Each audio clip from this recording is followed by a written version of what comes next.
You took your puppy everywhere. The pet store, the busy sidewalk, the park on a Saturday morning when it was loud and crowded and full of dogs. You let strangers crouch down and reach for those oversized ears. You let other dogs rush up nose first. You stood there proud, thinking you were doing everything right. And now, your German Shepherd lunges at the end of the leash. Now it barks before the other dog is even close. Now it freezes at the edge of the driveway, scanning, stiff, ears pinned forward, like something is wrong with the world that used to feel fine. And you don't understand it. Because you did the thing. You socialized. Or at least, you did what you were told socialization was. Here's what nobody tells you. Most of what gets sold as socialization isn't socialization at all. It's exposure. And those two words are not the same. They were never the same. And the gap between them is exactly where reactivity is born. By the end of this, you're going to understand something about your GSD's behavior that most people don't figure out until the damage is already rehearsed. You're going to see what actually happened on those crowded sidewalks. You're going to understand why a young dog can be flooded with the world and come out more fearful, not less. And you're going to know what your German Shepherd actually needed instead. So stay with me, because this one matters. Let's start with the part that stings. You did your best. I want you to hear that before anything else. You weren't lazy. You weren't careless. You read the articles. You followed the advice. You were told that a well-socialized puppy is one that meets 100 people in its first months, sees every kind of dog, hears every kind of noise, and walks through every kind of chaos before it's grown. So you delivered the chaos. And nobody told you that a German Shepherd puppy isn't a sponge that soaks up the world neutrally. A GSD puppy is a nervous system under construction. It's building its sense of what's safe and what's not, one experience at a time. And every experience that overwhelms it isn't being filed away as, no big deal. It's being filed away as, the world is a lot, and I can't always handle it. That's the difference between a bad day and a bad pattern. You thought you were teaching your puppy that the world is friendly, but if the world came at your puppy too fast, too close, too loud, with no escape and no recovery, you may have accidentally taught the opposite. Not on purpose, not because you failed, because the advice was wrong and you trusted it. Now your stomach drops when you see another dog ahead on the sidewalk. Now your hand tightens on the leash before your GSD even reacts. Now you cross the street, again, and apologize to a stranger, again, and wonder if you somehow ruined the dog you love. You didn't ruin anything. But you do need to understand what really happened. Because the story you were told about socialization left out almost everything that matters. And that's the hard truth. So let's get into it. Let's pull this apart piece by piece until you can see your German Shepherd clearly, for maybe the first time. The first thing you have to understand is this. Exposure is not socialization. This is where people get surprised, because they sound like the same thing. You take the puppy out, the puppy sees the world, the puppy gets used to it. That's the whole theory. And it's incomplete in a way that hurts dogs. Exposure is simply putting your puppy near something. The skateboard, the crowd, the barking dog behind the fence, the loud truck hissing its brakes. Exposure is proximity, nothing more. Socialization is something deeper. Socialization is your puppy learning that those things are neutral, that they don't predict danger, that they can be noticed and then ignored, that the world can be busy without being a threat. Here's the part most people miss. The thing that decides which one is happening isn't the event. It's your puppy's emotional state during the event. If your young GSD is near a skateboard and stays loose, curious, relaxed, able to look and then look away, that's socialization. The nervous system is learning, noticed it, nothing happened, I'm fine. But if your puppy is near that same skateboard and it's stiff, wide-eyed, frozen, or barking with its front paws lifting off the ground, that is not socialization. That's rehearsal. The nervous system is learning, that thing made me feel awful, and I need to do something about it next time. Same skateboard, same street, completely opposite lesson. So when you marched your puppy into the middle of a crowded farmer's market because someone said puppies need exposure, you may have been stacking up dozens of moments where your GSD felt overwhelmed and learned over and over that the world is too much. You weren't building a confident dog. You were teaching a sensitive one to brace. And German Shepherds are sensitive. People forget that. They see the size, the ears, the intensity, the breed reputation, and they assume the puppy is tougher than it is. But a GSD puppy can look bold and feel terrified. It can wag and still be over its head. The body and the emotions don't always match, especially in a young dog whose feelings are bigger than its ability to manage them. That sounds small. It is not. It changes everything about how you should have introduced the world. Because the goal was never to expose your puppy to as much as possible. The goal was to expose your puppy to as much as it could handle calmly. Those are two completely different walks. One builds confidence, the other builds reactivity. And the difference between them is whether your puppy stayed under threshold or got pushed over it. Which brings me to the next thing you have to understand. Distance is information. Let me say that again because it's one of the most important things you'll ever learn about your GSD. Distance is information. The space between your dog and the thing it's reacting to is not just a number of feet. It's the difference between a dog that can think and a dog that can't.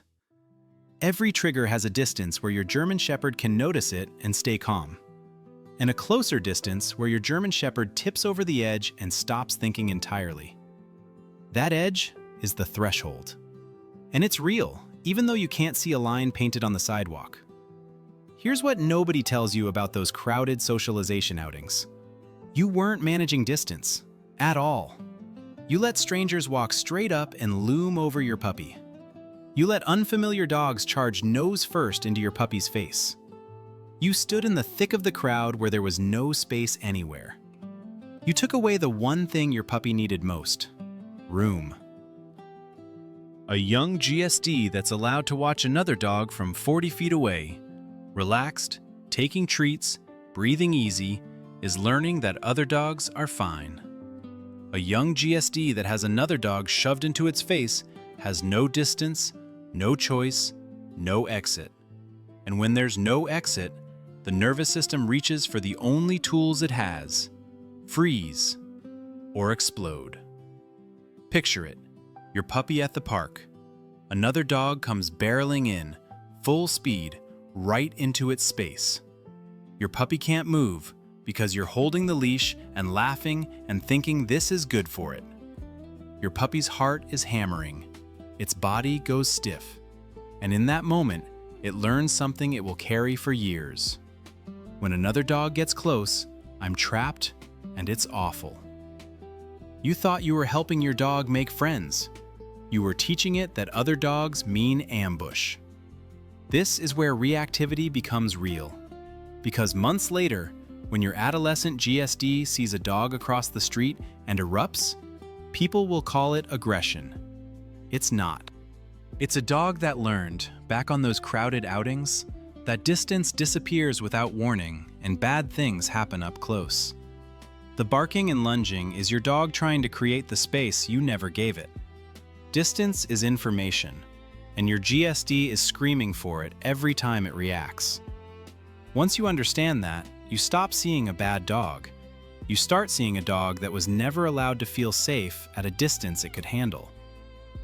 Now let's go deeper, because here's the next layer most people never reach.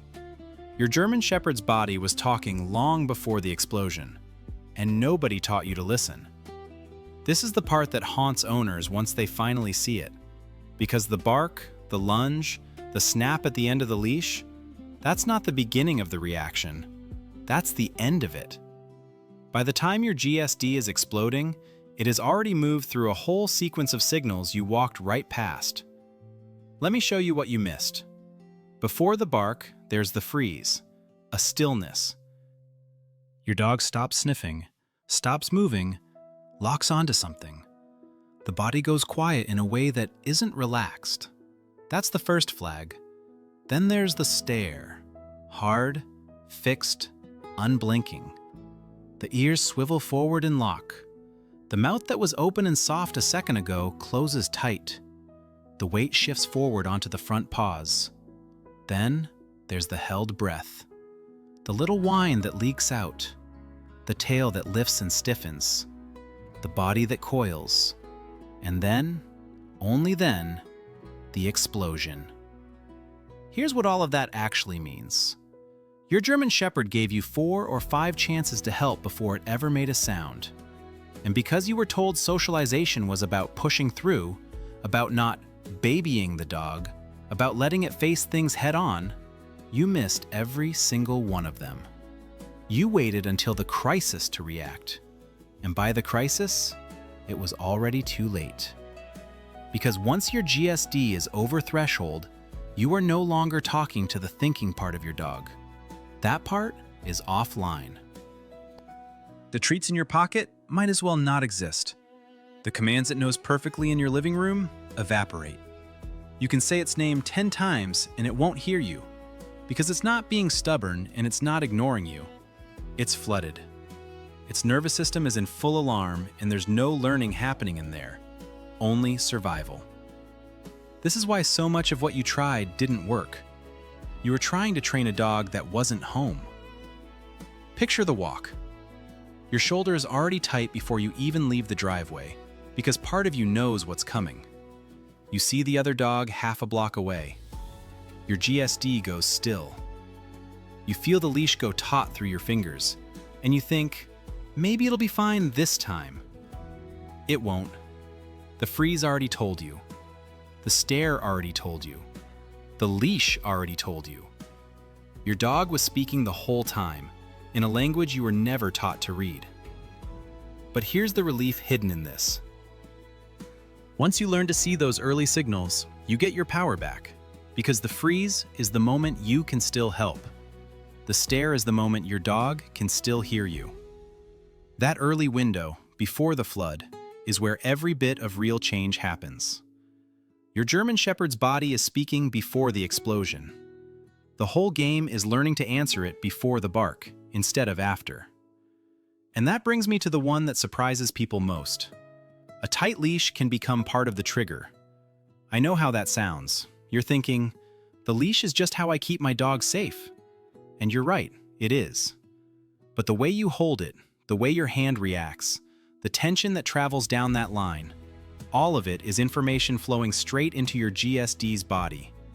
And often, it's making things worse without you knowing. Think about what your hand does the moment you spot a trigger.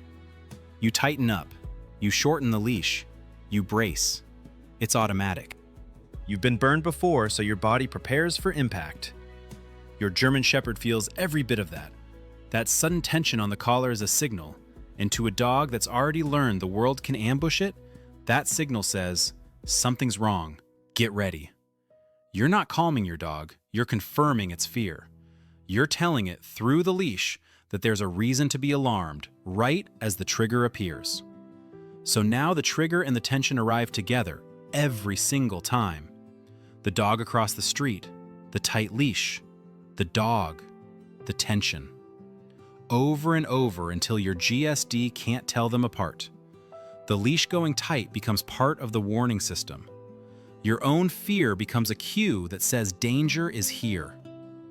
This is where people get surprised, because they think they're separate from the reaction. They think the dog is the problem and they're just holding the rope. But you're on the other end of that rope, and your nervous system is talking to your dog's nervous system the whole time. Your tension is contagious. Your held breath is contagious. The little flinch in your hand when you see another dog tells your GSD exactly what it suspected. Be afraid.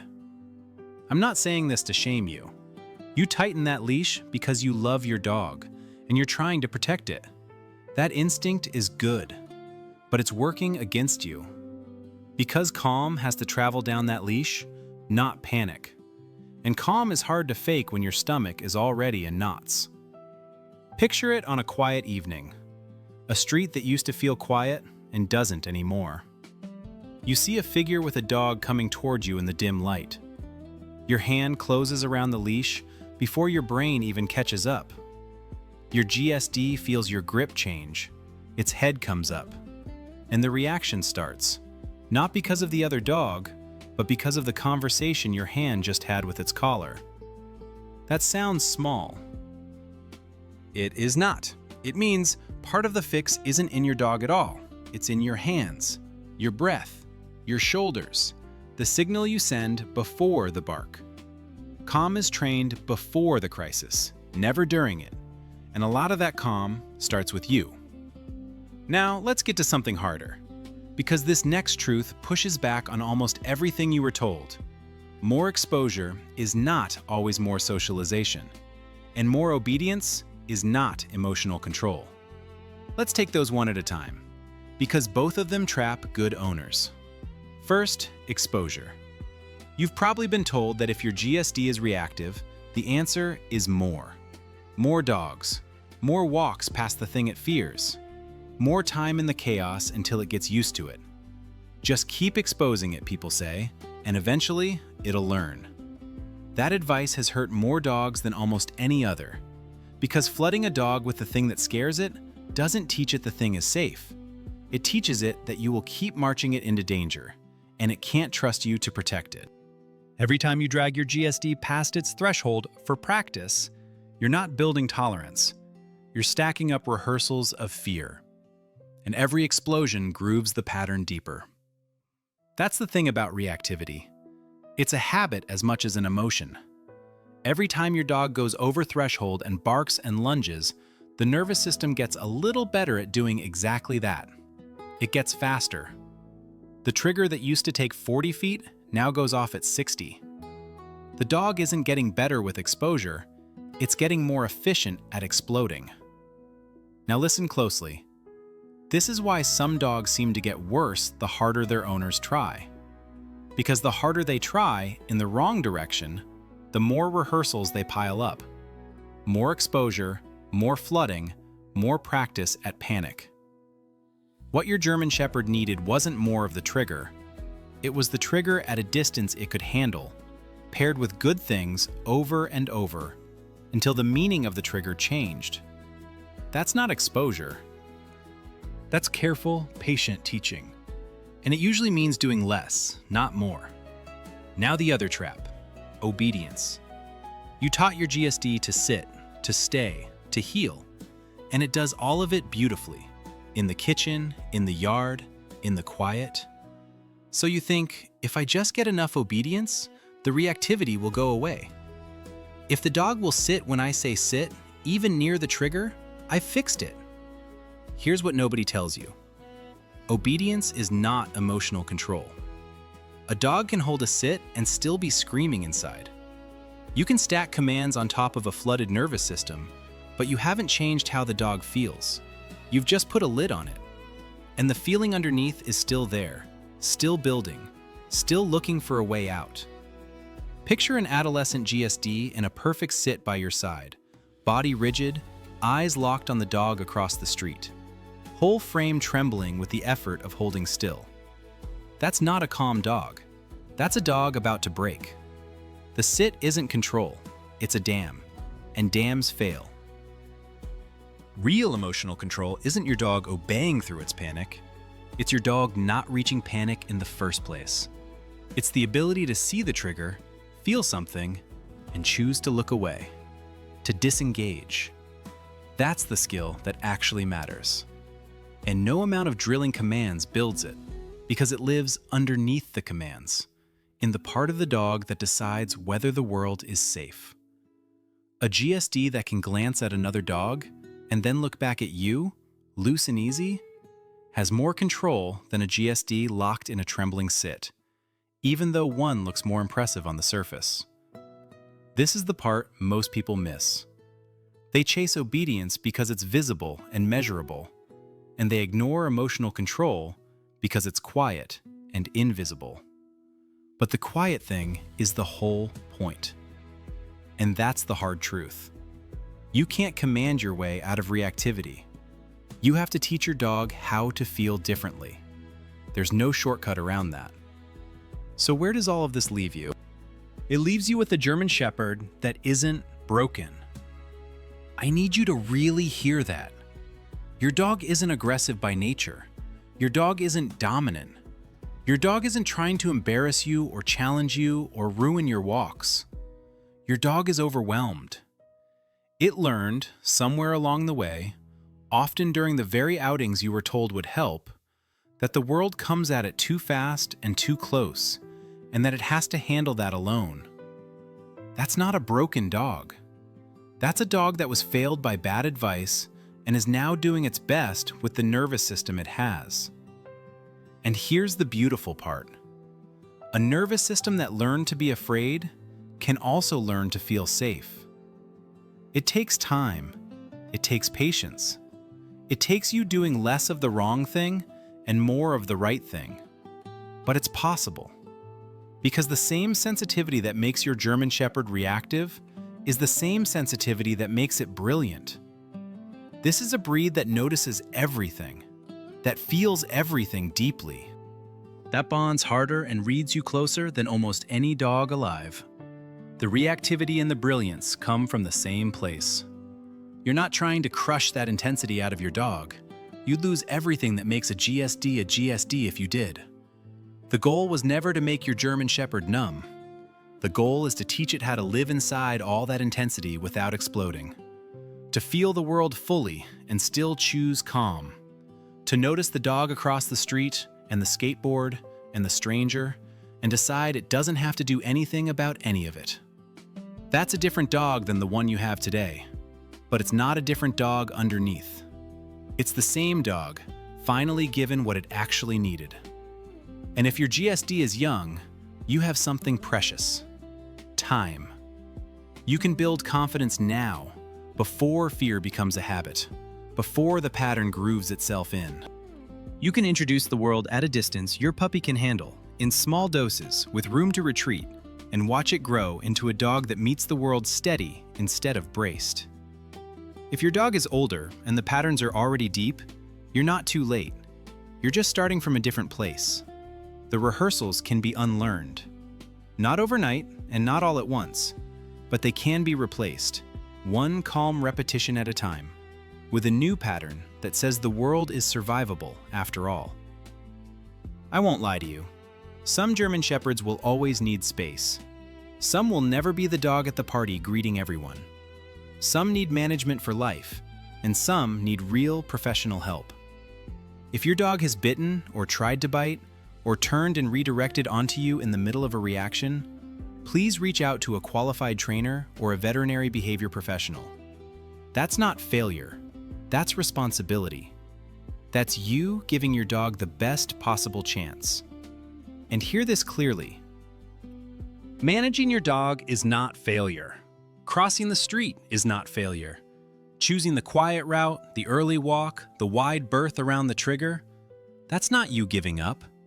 That's you protecting your dog from rehearsing the thing you're trying to undo. Management is how you stop making it worse while you build something better. It's not weakness, it's the foundation. A German Shepherd that can disengage is not a weak dog. A German Shepherd that doesn't need to meet every dog face first is not a failed dog. Those are the signs of a dog that finally feels safe enough to let things go. You were told that socialization meant throwing your dog into the deep end of the world. It never did. Real socialization was always about teaching your German Shepherd that the world is safe enough to relax in. And it's not too late to start teaching that now, the right way, at the distance your dog can handle, one calm moment at a time. So here's what I want you to do. Go back and watch the video I've linked on reading your German Shepherd's early warning signals. The freeze, the stare, the held breath, all the quiet language your dog speaks before the bark. Because everything we talked about today starts with seeing those signals in time. That's where you get your power back. And if this gave you even a little clarity, stay with me. Subscribe and keep watching this series, because you're not the kind of owner who looks away from a hard problem. You're the kind who wants to understand the dog behind the reaction. That's rarer than you think. Your German Shepherd was never broken. It was just waiting for you to understand. And now you're starting to. If you love German Shepherds and want to understand them better, stay with us. Watch the next video on screen now, and don't forget to subscribe to the German Shepherd channel for more training tips, behavior insights, and loyal moments with this incredible breed. See you in the next one.